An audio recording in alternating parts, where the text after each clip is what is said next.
So today we're talking about chord inversions for Somewhere Over the Rainbow in the key of C. Now when I'm playing with my left hand, I like to play my C major chord, my one chord, in a root position. My next chord, my 5 chord, a G chord, I like to play in a second inversion. Notice how the root is in the middle. For my next chord, an F major chord, the 4 chord, I like to play a second inversion again. And then my C chord, I go back to a root position. Now on the second line in measure 5, I have another F chord that I'm going to play, second inversion, a G chord in second inversion, C major chord in root position, and an A minor chord in a first inversion.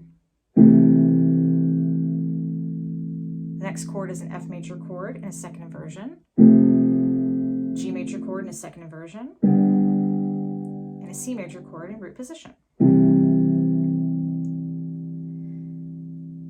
That's what I personally like to use for the verses of Somewhere Over the Rainbow.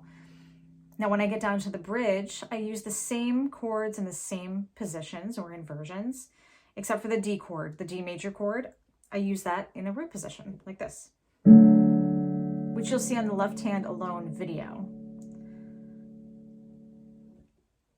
The next question is, why do you use chord inversions? Well, when you put your hands together, sometimes they will clash and they'll hit, and you can't really play the same note in both hands. It just doesn't work.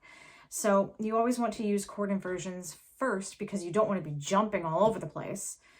And second, you don't want your hands running into each other. So you'll see this in further detail if you go watch the videos. There's a video with the left hand by itself and a video with the right hand by itself. The right hand is always playing the melody and the left hand is always playing the chords or the chord progression or the harmony. On the video with both hands together, you'll see that my hands don't really clash. They're separate, but working together. Music theory can be kind of tricky to understand at first, so when you have questions, just email info@cavallani.com. And happy practicing!